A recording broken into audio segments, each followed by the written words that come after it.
Yeah, so this is the first intro that I'm doing for the Alt Health podcast. I'm here with Eve. So I'm going to completely butcher this, but essentially we are wanting to share with the world as much sort of knowledge on, well, to start with skin conditions, and then we'll move off into other helping with, well, not helping, but sharing knowledge on other areas as well.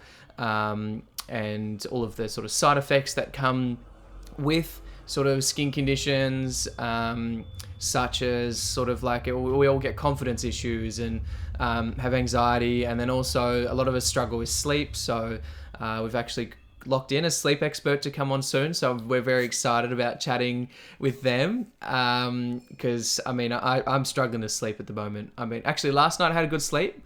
Oh, good. Yeah, which was wonderful. But before then, I was probably having 2-3 hours a night, and then trying to exercise and stuff as well, and work. It's just, yeah, you're falling asleep halfway through the day. It's awful. The insomnia is not the one. No. And you need that to heal. We need the sleep to heal from our skin conditions. So yeah, it's going to be chatting about all kinds of different health issues, and we basically wanted to do this because there is like the information that's out there. There's not enough info ready and available for us to go and access. We have so many people asking both Eve and I questions about TSW and all these different things that could potentially help us every day, getting hundreds of questions all the time. And we just really want to get the experts on to talk about it because, well, we not experts. We're just experiencing it. We're learning a lot. Yeah. But yeah, what are you excited about for the podcast? I am. Do you know what? After listening to your interview with Dr. Olivia, I'm so excited about that, to learning more about alternative methods of healing. Things like topical steroid withdrawal, I think, is incredibly important because obviously, clearly, the pharmacy prescriptions were what put us here in the first place. So it's amazing to be able to learn more about alternative methods of healing that aren't westernized. I think is my most kind of exciting, the thing that I'm excited for. But then also, things like having a confidence expert on. I know, being like a young woman, confidence is extremely affected. Your skin is literally the only thing on show about you. And so when the entire of your body is affected by whatever it be, whether it be like TSW or acne or anything, it can be a real confidence kind of damper. So that's kind of what I'm excited for as well. Just learning how we can cope through these parts of our lives. Yeah, absolutely. It's going to be really fun for us as well to learn about these things, because I mean we'll probably get a year down the track and be like, why was I doing that while trying to get through TSW? I could have been doing all these other things to help myself, and I was just doing the complete wrong way. But it'll be fun to learn that, and I'm just really excited about being able to get some good info out there. There already is amazing info online from the likes of Eczema and Scratch That, which are both sort of online resources. So they're doing incredible things. We just really would like to help and try and get that, just help push it further and further and get in front of a few more doctors, hopefully, because they're the ones that lack information. Speaking of, the other day, Karis, my partner, she jumped on the National Eczema Association's website I think it's Australia's one, and she jumped on there and been like, okay, come on, like this is, they've got to be doing something decent. So at the top, I'm just gonna get the website up actually, so I don't butcher this.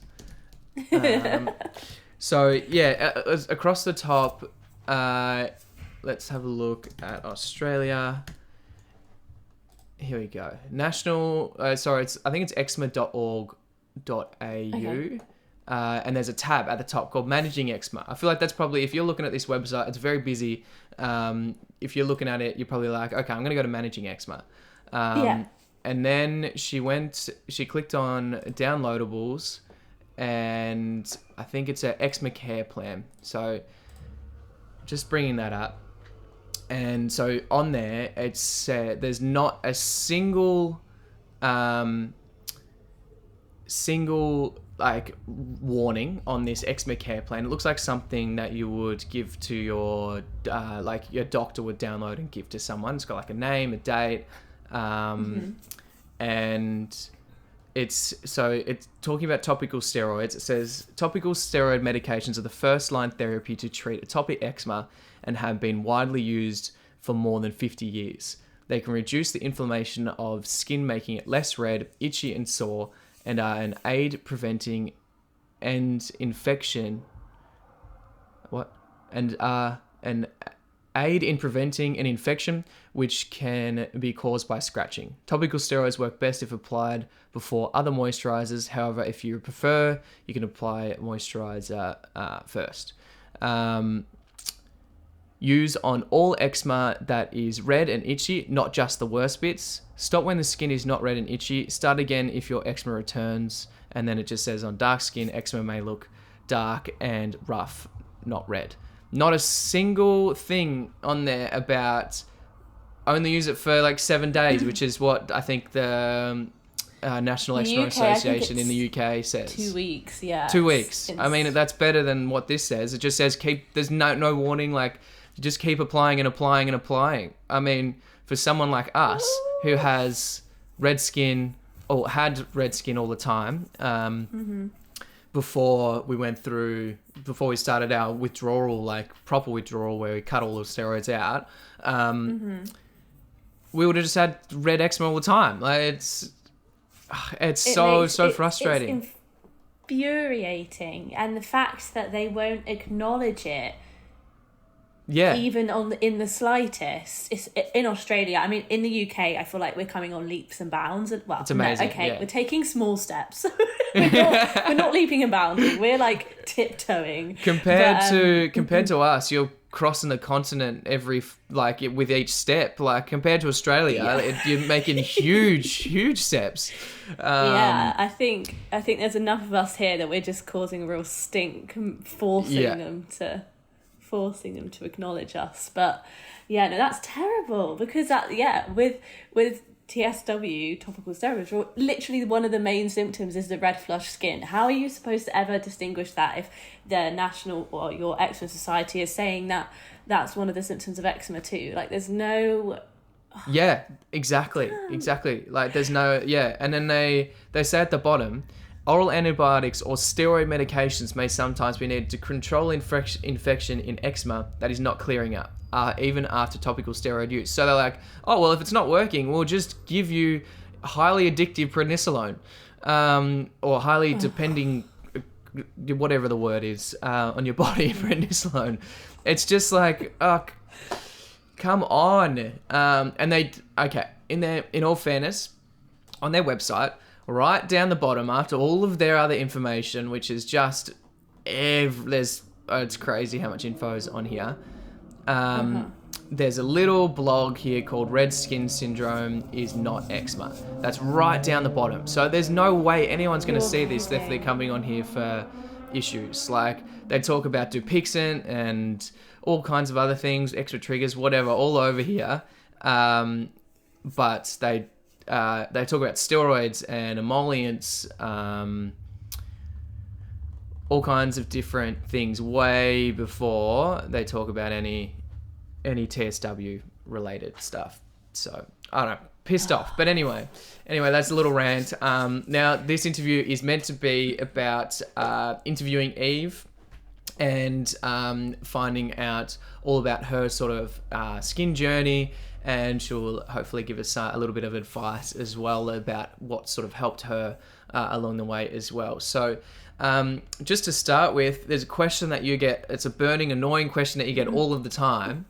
Why did you stop using the steroids if they were working? Oh, the question of the hour. I feel like it's the question of all hours, every hour, 24/7. So I was using topical steroids for 20 years pretty much. I'm only 23, so that's like my whole life. And I was on the strongest. This was for my eczema, and it was persisting. It was coming back. It was coming back. It was coming back. I'd be resistant to, so for example, the like least strong steroid, and then they put me on a new strong steroid, and then and a stronger steroid, and a stronger steroid. And so eventually I noticed on my hands the strongest steroid plus Protopic wasn't working. My skin was just awful on my hands. It was cracked, and it was sore, and it was my allergic reactions. I couldn't touch anything because I would just blow up. Like, it was awful. And so my skin wasn't working with these steroids anymore. So I had no choice but to stop using them because they weren't working. So I had to research myself why they weren't working, because my doctors couldn't figure it out. They didn't know what to do. They just wanted to put me on like immunosuppressants. Like, I was like, I can't. So yeah, I kind of did some research, and then I came across, I think it was Itsan's page, itsan.org, and realised I was going through topical steroid withdrawal. So the reason I stopped using them, because everyone says, well, if your skin looked that good before, why did you stop using them?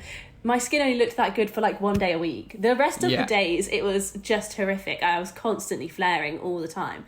So that's why I stopped using them, because they weren't working anymore. My skin was not consistent. It was constantly really bad or really good. There was no like just standard normal skin. So it's it's funny because I get a similar question as well, and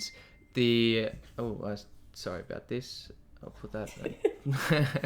I get that question as well, and it's the eczema. Like, in all honesty, for me anyway, but my eczema was better when I was loading myself up with steroids, but it was nowhere near as, I guess, comfortable as I am now. But you had to go through that sort of stage where your skin gets worse before it does get better. And I think that's where the people are getting confused. They're like, oh, well, your skin was better when you just keep using them. I mean, it's surely, a lot of people say, surely it's not worth it. Oh my God, all the time. Yeah. Can you tell us a little bit about, just to sort of fast forward to now, and then we'll get a bit more into your journey. Can you tell us a bit about, like, I guess, is your life better now that you've gone through the withdrawal process than when you were trying to use all the steroids to mask whatever? 100%. If you'd asked me that question maybe 6 months ago, I might have disagreed. But I'll be a year on June the 1st, topical steroid free, which feels incredible. I don't have to, when I'm leaving the house, all I have to remember is a light moisturizer.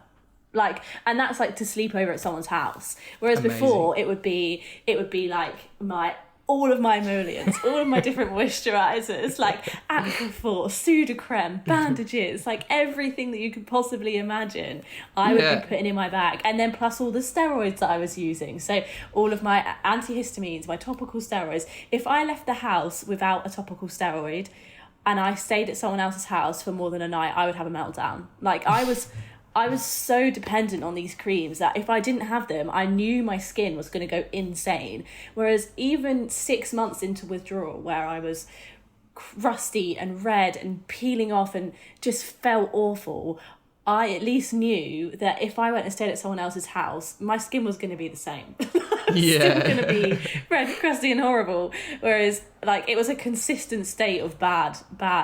And then now I can go and stay at my girlfriend's house who has a dog.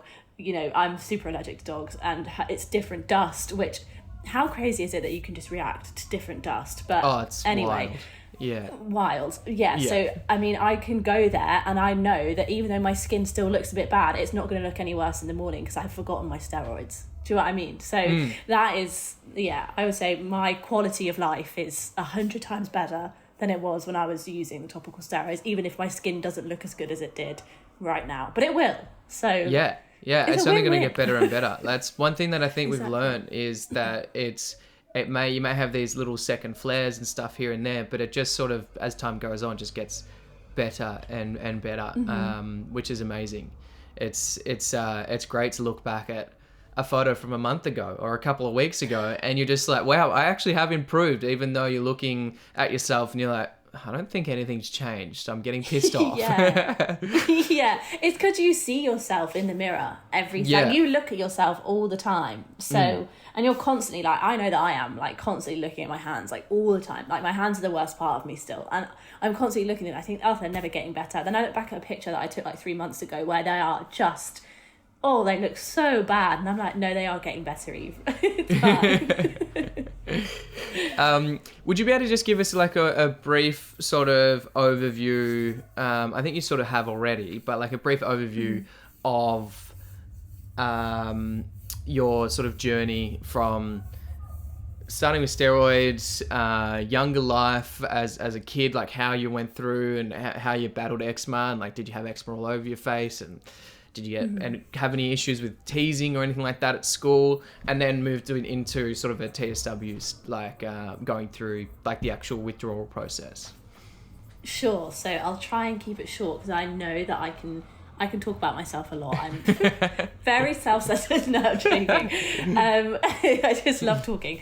So it's okay. When my mum was pregnant with me, she had she got like a really bad rash. It wasn't eczema. We don't know to this day what it was. She can't figure it out. She can't remember, whatever. So anyway, she had this awful rash. I was born and I came out the womb with a crust. I call it the crustache. I came out of the womb with this like thick scab all over my upper lip and like red raw skin. So I've had eczema since I had eczema when I was born. Like I came out the womb with eczema. And so I was being treated. I think I got put on hydrocortisone when I was like 1.5. Wow. So I was just a little baby. And and I was being treated with wet wraps. So to increase the potency of the steroid, you obviously wet wrap your skin, right? Which is just insane. But so I used to go to the park. I remember my mum telling me this. I'd wear like a little t-shirt and a little skirt, and then I'd have all of my bandages on, like a little mummy. And all the other kids would obviously find that very strange, and they would just stare at me like, "Who is this mummy on the swing?" Like, what? And so I would get really upset, and like I remember like. As I kind of got into secondary school, my skin improved a lot, sort of kind of from the ages of like, I would say like 5 to 15. So that 10-year period, I was still using the steroids, but not as often. It wasn't a huge problem. I was avoiding allergens. Like I knew what my allergens were, so it was kind of easy, but we had a dog at home, so I was still suffering. And so I got to a sort of the age of, I would say like between like 13, I think it probably started, where my eczema began to came back. I think like puberty, hormones, it just began to like kind of flare again. And so I got put on, I think it was like the one stronger, I know we have different names for our steroids because you're in Australia and I'm in the UK, but for UK, which is hydrocortisone, I think it was Betnovate, which is the second, like the next one. So I got put on, or Elicon, one of the two. And I was using this for maybe I would say like 3 or 4 years, and then I would say I began to sort of use it weekly. Like I was putting it on regularly at this point, and I started to notice that on my forehead was getting so dry. Like it was really, really, really dry, and I was like, oh my gosh, like this is so embarrassing. I was training to be a professional performer at the time, so in performing arts, like this is what I wanted to do. So your face and your skin is super important. Like you can't have like just crusty skin on show. So I'm thinking, oh geez. So I go back to the doctors and they give me I was 16 at this point, and they gave me Protopic. So that's like it's not actually an immunosuppressant, it's an immunobobulate. It's not an immunobobulator, that's not what it's called, but it sounds like it. It's similar. Immunobobulator. That sounds so made up. That is what we're calling it from now on. Yeah, cool. That's perfect. So I got put on Protopic, which acts like an immunosuppressant, and I remember the first time I put it on and it burned, and I was like, surely not. Surely this is not meant to be the way. But it is. It's meant to burn, right? So you can't go in direct sunlight. You can't drink alcohol. When I was 16, that was like the time to be drinking alcohol. Like, be going out to parties, like house parties and getting wasted. So I stopped using the Protopic, and then I noticed that I was getting a really red flush face. And the only way I can describe it is that every couple of days, after stopping using the steroids and the Protopics, I was like, if I didn't use either of them, I would get like a crumbling face. It's the only way I can describe it. Like, it would, I think at the time it was weep, but I used to call it like a crumbling face, where it would obviously like weep overnight, and I would wake up and it would be like all falling off my face. All my skin like would just crumble off, right? And I had like swollen eyes and swollen lips. I'm absolutely sure that when I was 16, that's when I started going through topical steroid withdrawal. And I just continued using the steroids right up until the age of 21, which is when I found out about topical steroid withdrawal, 21, 22. So that's like a short overview. But yeah, I've always struggled with my skin, always struggled with confidence. I used to, like, my hands are so wrinkly from using steroids my whole life, and that was always a massive like insecurity for me, because they were so wrinkly and gross, and I felt like I looked like an old lady. Like, I would go to my nail lady, she'd be like, can I take a picture of your nails? And I'd be like, no. Because I know that's going on your Instagram. That's not happening. So it's, I've really struggled with my confidence in my skin my whole life. And I don't know if you feel like this, but like, I will watch other people walk down the street and like, or like just sat on the train, and their skin is so clear, and I'm in awe. I am literally like, oh my gosh, you have beautiful skin. And it's just like an all regular person just like staring at their skin. They're like, why are you staring at me, weird lady? Literally. And I'm like, oh, so jealous. Me too. It is, you look at people and you're just like, your skin is perfect. Like, it is, I do get very jealous. I constantly tell my partner Karis all the time how good her skin is. I just constantly want to touch my partner. Like, not even in a weird, like, it's not so even like soft. a sexual way. It's like when you get that one little patch of like nice clear skin, and you just touch it and you're like, oh my god. Because recently my face has, I don't know what it's done, but it's done a 180. I don't know what's happened, but it's just cleared up, and my back looks amazing. My face and my back, I feel great. But literally, I think a couple of days ago, my girlfriend was like tickling on my shoulder or something, and normally obviously when you touch our skin, it's just like rough, bumpy, crumbles off as you like touch it, like just it's like gross. And she was like, Eve, and I was like, what? And she was like, I can feel your skin. She was like, it's so soft. She was, oh my god, it feels like a baby. And I was like, what? that is so nice. Like, that is the best compliment you can get. You're just like, from someone else being like, your skin is amazing, it feels like a baby. That's what we're all hoping for. That's what we're all trying to get back to. One thing I think that was just worth like touching on that you mentioned is that you think that your sort of TSW started at 16. I think that's where the narrative really needs to change around TSW. TSW doesn't start when we stop using steroids. It starts when your body becomes dependent on it and you have to use them regularly. And so many people, I think, like, I didn't realize that until a couple of weeks ago. Like, I was just like, oh wait, the narrative that we have is just completely wrong. Yeah, no, totally. And I think also something that I should probably clarify, I say TSW, but I know a lot of people use topical steroid addiction for pre-TSW. So I think, so I think that, so like, I was addicted to the steroids at 16. So I was going through topical steroid addiction. And then I think when I stopped using the steroids, that was obviously the withdrawal, because that was me like fully aware that I am no longer using them. I am going through a withdrawal process.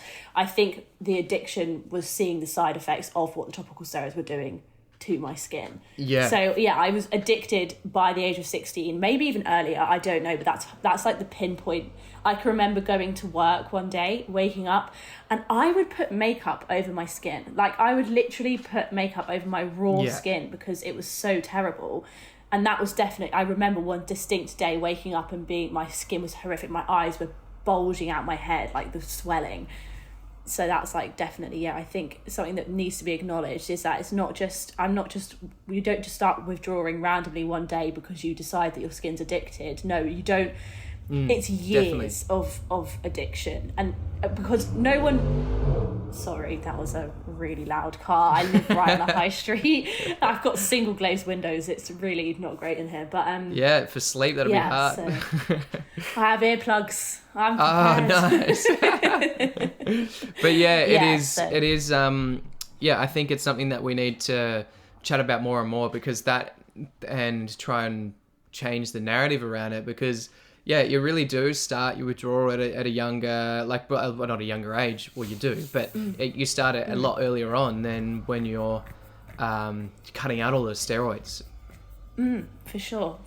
Yeah, definitely. Let's do a little bit just to get to know you. Like when you're sort of not bedridden and going through TSW, like what do you love to do? What are some of your hobbies? That's a great question. Do you know what? I was thinking about this the other day. So I trained, as I said earlier, I trained to be in musical theatre. So obviously I loved dance, but obviously when I started going through topical steroid withdrawal, didn't dance anymore. And I don't think I have any real hobbies now. So bad. I make TikToks. That's turned into a hobby. It really has turned into a massive hobby. Like it's taking over my life, but I love it. Don't get me wrong. But I'd say that's probably like, I don't really have a lot of time for hobbies because I work full time and I do TikTok, which is turning into like almost full time with like emails and stuff. But I really, really enjoy. I just love like listening to music. I love exercising. I'm just a pretty chill person. I like going out. I like going out to drink. Yeah. Could that be classed as a hobby? Absolutely. Going to the pub is a great hobby. Yeah. It's a good sense of community, hanging out with people, socialising. It's great. Yeah. Getting drunk. Love it. Love it. No, I haven't been able to drink going through TSW. That was something that I couldn't do. I also, one of my hobbies, watching any kind of documentary on Netflix. Okay, cool. It's like the main hobby. Yeah, can you give our fellow TSW sufferers who are out there like sitting on their couch and just can't move, can you give them any docos that they would love to watch? Oh my gosh, that's putting me on the spot, but there's a few. There's so many on Netflix. I love the true crime docuseries. Oh, sorry, the true crime docuseries. There's one that was called like Bad Neighbours or something, and it's all about or like Bad Housemates or something, and it's all about people who move in with other people and then they turn out to be like like actual psychopaths. Oh, wow. They like move in with strangers and they're just like they're like murderers or like serial squatters. It's so interesting. Doesn't that make you like nervous now that you've moved into a share house? I'm not gonna lie, I watched it like 2 weeks before I moved into the share house. And I was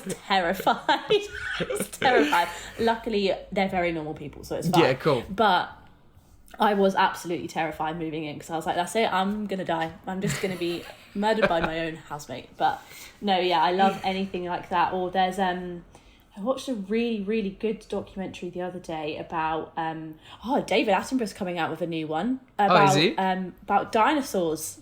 Cool. Everybody needs to watch that. Anything David Attenborough, I'm there for. National treasure. He is.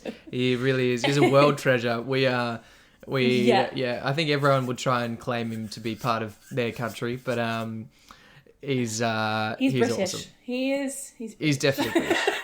Yeah, 100%. He's a national treasure, and we love what he does. He's doing heaps of stuff around environmental stuff now, which he didn't do for a long time. Yeah, I think it's amazing. I think his whole mantra of I want to give people the resources before I leave this planet to save the planet, I think it's just so selfless. It's wild to me. It's amazing. He could be living out his years in retirement, but no, he's out here traveling the world making documentaries to try and save the planet. Yeah, because he's got like people when he's not even going to be here for. So yeah, because how old is he now? He's like He's 90, I think. Is he? Okay, Like, I didn't he's want to old. say it. I thought he was 90. I didn't want to say it in case he was heaps younger. He is really... No, he's definitely 80, 90, around that mark. Yeah. He's really... Which is amazing that he's still going strong. Maybe they can make a documentary about dinosaurs about him. He's a dinosaur. He is. He really is. Just going back to TSW, what, apart from sort of the physical effects that you've had on your skin, how has the rest of your life been affected by, first by eczema, and then TSW as well?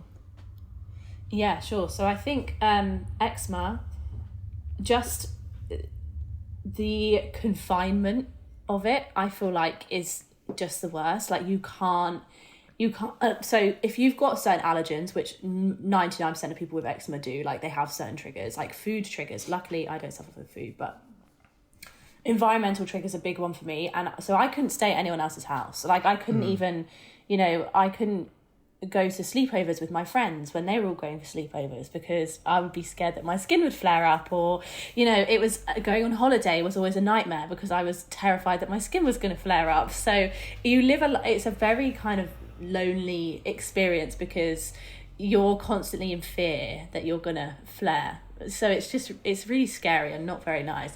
With TSW, I would say the one, and like if you watch my TikToks, like the main one for me is the sleep. Like I really, really struggled with my sleep. I'm not a good sleeper anyway. I've always suffered with like minor insomnia, and I had like insomnia as a child. Yeah. So I already don't sleep well, and then it would be like just awful. Like you get to nighttime, and I think that's when your histamine levels are highest, and also your cortisol levels are the lowest or something. So like between the hours of like in the evening, like 8 to 10 or whatever it is, you don't sleep. You just can't. It's impossible to sleep. You can't sleep. You're so itchy constantly. You're lying there. It's the time where your brain is going at 100 miles an hour, thinking I'm never going to get better. I'm all alone. And so you get to a state of delirium where I was trying to work full time on 2 hours of sleep every night, and it was just horrific. The no sleep, I would say, was definitely the worst part. And also just like looking in the mirror and not recognizing yourself, I think is really hard. Like grieving what you used to. So you're going through a grief process of what you used to look like compared to what you look like now, and going through the camera roll and looking at the old pictures of when your skin looked like almost normal, and then you look in the mirror and you're like, that's not the same person. It was a real feeling of like dysphoria. Like it's horrible. It's really not nice. I think it's probably also one of the pain I could deal with. I mean, it's horrific, but I've got a high pain tolerance. I've always dealt with eczema, so the pain was, I would say, in comparison to the mental aspect, was not as bad. So that's pretty much the worst. Yeah, for sure. And I can relate to a lot of that. It's it's funny. It's like everyone's journey is different. But there's a lot of similarities as you go through it. A lot of similar things that we go through. And I think a lot of the mental things is very similar. Like the skin might be all different, but the mental side of stuff it's really tough. So it's amazing that you've managed to stick it out for almost 12 months. We're nearly there, which is incredible, and get to where you were. We have a lot of sort of mums with young children or even babies sort of like following us on TikTok and asking us questions. Looking back at your skin journey, is there something that you wish you knew or you wish your parents knew and did differently at all? Yeah, I think I wish that I had been allergy tested. I think that's probably one of the biggest ones for me. I wish that there had been more research into what my triggers were. Yeah. In order to figure out why I was having this awful skin condition, rather than topical steroids being the first port of call. I wish that, because I can't blame I know that some people like have struggled with like blaming their parents for giving it to them when they were babies. I don't blame my mum. You're going to listen to your health care professional. She's a nurse. Yeah. Like it's what she knows. You have to put all your trust in your doctors. What else are you supposed to do? especially in England, like with the NHS and stuff, it's free. Like it's such a good service. It's just such a shame that that's the first point of call. So yeah, I guess like just like I wish that there had been more research into my triggers, so that I didn't have to have the topical steroids in the first place, and that there was more awareness into what using them long term could result in. Definitely. It's because there's just so little info out there. We like my parents were the same. They'd give me the steroids, and it was just it was the easy way. They kind of worked, like especially when we were younger. They worked a bit. So it's a really interesting one to look at and thing to look back at. I do. It's really mean, but I do tease my mum every now and then, being like, "Thank you for giving me eczema," and she gets so sad. That is horrible. It is horrible. It really is. But yeah, I think the allergens is a good thing for me. Is like that's a good thing to test. But also having a look at alternative methods, I think is definitely great. And finding, when you look at alternative methods, don't just go to any alternative doctor. Find someone who's a specialist in what your skin condition is, or a specialist in whatever you're going through, whether it be sleep or whatever. Find that person out there that is in the industry, well known for being an expert. Say it's a Chinese medicine TSW expert, which I've been lucky enough to find, or it might be a Ayurveda sleep expert. Like find that person who is not just a general, because like I guess if you just go to any sort of Ayurveda or Chinese medicine or whatever, and I hope I'm saying Ayurveda right. I might be completely butchering. Oh, I'm not sure. But if you just go to a general person, it's going to your doctor. It's that person is just meant to know a general knowledge about everything, because they got to deal with the million people going to see them every year or whatever, and they got all different issues, so there's no way they can be an expert. But when you do go and find that person, find an expert. They'll help a lot for sure. Yeah, definitely. And I think that's what this podcast is going to be so important for, is getting on those expert voices for people who wouldn't necessarily be able to maybe afford financially those services, or they're in a different part of the world. Like, I think that's something that, another regret of mine going through TSW is that I didn't find experts sooner. Like I didn't really have any treatment. I just kind of raw dogged it the whole way through. I was like, it'll be fine. You've done it the hard way, the really hard way. It's amazing. One thing that you did mention to me, like that I thought was really amazing, was your progress of moisturizers from sort of when you started to sort of now. Can you sort of give us a bit of an overview of how that went? Yeah, I'd love to talk about this because I get comments maybe every day. Have you seen At Control Skin? He does no moisture treatment. Maybe you should try that too. You're the bane of my life. I'm sorry. I think that's kind of how we met. It literally is, I'm pretty sure. It was me being like, he's a great guy and he's doing great things with his skin, but it's not for me. It's not for me. So it's something that I'm quite passionate about, and I've come up. I saw a name. I'm not going to take the credit because it wasn't me who came up with it, but someone on Facebook, one of the Facebook groups, which I never go on, but I just happened to like pop on at one point. Facebook groups is a whole podcast episode. I feel like we could talk about this. Yeah, I have so much to say about them. We've got plenty that we could talk about. There's going to be more of these Eve episodes. Eve-episodes. I like that. No, I'm kidding. So I saw someone calling it full moisture treatment. So instead of NMT, it was FMT, and I was like, I love that. So the reason that I chose to use moisturizers is because I'm a pussy. I can hack the no moisture treatment. I didn't like the idea of I was like, I'd rather do it slow and long and moisturize than just try NMT and hope that it works and get better quicker, because I just couldn't cope. I was working full time. I didn't have time to like be in so much pain. So with no moisture treatment, obviously you're not using any moisturizers, your skin cracks a lot more, it's a lot more painful. Using moisturizers, it kind of alleviates the pain of the dryness. And you know, I also really enjoy trying new products. I'm not gonna lie, it's something that I've always been quite passionate about. I love trying new skincare products. I wasn't willing to like rule it out completely.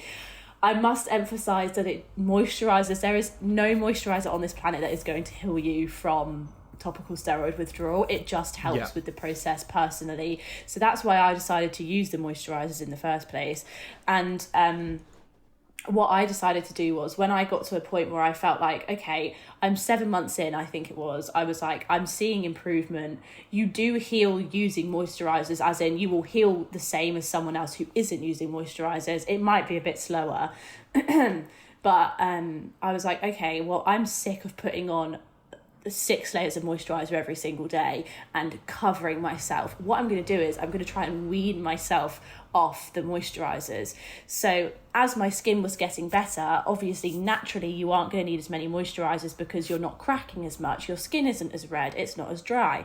So I was like, okay, I'll go from putting 6 layers on a day to 5 layers on a day, and then I'll go to 4 layers, and now I'm trying lighter and lighter moisturizers. So instead of using an emollient, I'm using just like a regular lotion. And then instead of putting Aquaphor on my face, I'm just using a regular moisturizer that's still really hydrating, and introducing things like hyaluronic acid and like AHAs and stuff like that, which I still don't really understand. But I'm just like experimenting a little bit more with like what I can put on my skin.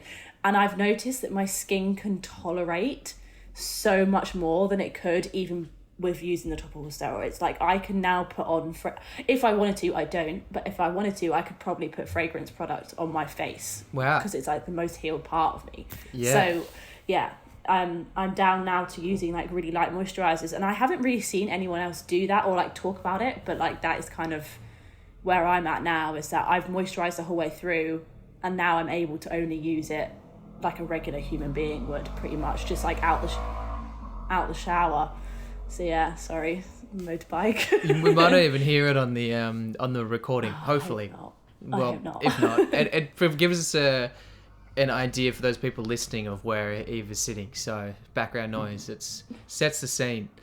Yeah, we're giving some ambience. yeah. Well, unfortunately, that's all we have sort of time for today on this Eve-isode. Sure. But we will definitely have some more Eve-isodes coming soon, because she has so much to talk about. Because we didn't even touch on addiction and all the addictions that we have as someone who's going through a skin condition. Both of us didn't even realize we had an addiction until we started going through our full withdrawal process. So I think that's something that we'll definitely chat about, and there's plenty more as well. So thank you so much for your time, Eve, and thank you for coming on and sharing your journey with us and being very candid. I think that's the word. I'll get better at my words as time goes on. It's just, I'm just a colloquial girl. I have no filter. So I feel like with the podcast, you can expect just no filter. It's gonna be getting right into it. But no, we'll definitely have to also do an episode where I interview you, because I want to hear all about your journey too. So yeah, I think that's definitely going to be coming out. A Jordasode. I think everyone's gonna hate these names that we've come up with, but I love them. They are. They're gonna be like saying, "Please don't say that ever again." But yes, again, thank you so much, and I'll chat to you soon. Yeah, thank you. Ciao.